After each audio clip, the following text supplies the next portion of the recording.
జీవితంలో ఎప్పుడు first priority దేవునికి. నువ్వు పడకల మీద నుంచి లేవటంతో, యేసయ్యా నా మొట్టమొదటి మాట నీతో మాట్లాడాలి యేసయ్యా. నా భర్తతో మాట్లాడక మునిపే, నా పిల్లలతో మాట్లాడక మునిపే, నా కుటుంబ సభ్యులతో మాట్లాడక మునిపే నా మొట్టమొదటి మాట నీతో ఉండాలి. లేవటంతో, దేవా మరో నూతన దినం నాకు అనుగ్రహించినందుకు నీకు స్తోత్రం, నా ఆయుష్కాలాన్ని పొడిగించినందుకు స్తోత్రం. రాత్రి పడకల మీదకి వెళ్ళి మరలా తిరిగి లేవకుండా కాలగర్భంలో కలిసిపోయిన వాళ్ళు కోకొల్లలు ఉన్నారయ్యా. ఏ మంచి లేకపోయినా మరో నూతన దినాన్ని దయా కిరీటంగా నీవు అనుగ్రహించినందుకు నీకు స్తోత్రమయ్యా. నీ నాలుక మొట్టమొదట ఆయన నామ సంకీర్తన చేయాలి. డిసైడ్ చేసుకో.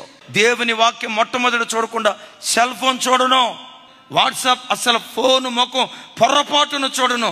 నా కళ్ళు మొట్టమొదట నా దేవుని ధర్మశాస్త్రాన్ని వెతకాలి, ఆయన వాక్యాన్ని వెతకాలని మొదటి ప్రాధాన్యత దేవునికి ఇవ్వు. ప్రతి విషయంలో నిన్ను మొదటివాడిగా దేవుడు నిలవబెడతాడు.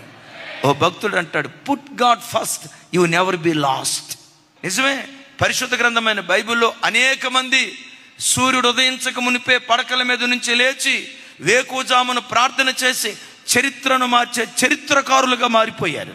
దైవజనుడైన మోషే వేకువజామున లేచి ప్రార్థించేవాడు. 430 సంవత్సరాల ఇశ్రాయేలీయుల చరిత్రలో ఏ ఇశ్రాయేలుడు చేయలేని ఒక సాహసోపేతమైన కార్యం మోషే చేయటానికి కారణం ఏంటో తెలుసా?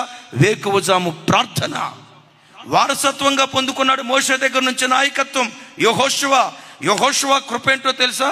తన గురువు గారు లాగే వేకువనే లేచి ప్రార్థించేవాడు. ఎంత కృప పొందుకున్నాడంటే మోషే చేసిన పరిచర్య కంటే రెట్టింపు మహిమ కలిగిన పరిచర్య చేశాడు.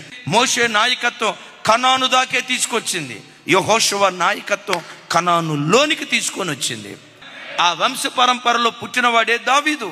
వేకువజాం ప్రార్థన అంటంతో దావీదు ఎలా ప్రార్థన చేసేవాడు తెలుసా? తూతూ మంత్రంగా ప్రార్థన చేసేవాడు కాదు. ప్రతిరోజు అరుణోదయ దినాన్ని లేచి ప్రార్థించేటప్పుడు సితారా తీసుకొని సితారా కొడతా, వాయిద్యం వాయిస్తా, పాట పాడుతూ ఉండేవాడు. చరిత్ర మార్చే చరిత్రకారుడిగా మార్చబడ్డాడు. హిజ్కియా వేకువజామున లేచేవాడు, యెహోషాపాతు వేకువజామున లేచేవాడు. వీటన్నిటికి మించి మన ఆరాధ్య దైవం, మన గురువు, మన నాయకుడు, మన మార్గదర్శి యేసుక్రీస్తు వారు ఇంకనూ చీకటి ఉండగానే పెందల కడనే లేచి ఒలీవ కొండకు వెళ్ళి ఏకాంతంగా ప్రార్థన చేశాడు. చరిత్ర తిరగరాసిన చరిత్రకారుడిగా ప్రభు మారిపోయాడు. నేటికి చరిత్రను రెండుగా విభజించిన ఏకైక శక పురుషుడు ఆరాధ్య దైవం ప్రభు అయిన యేసుక్రీస్తు వారు.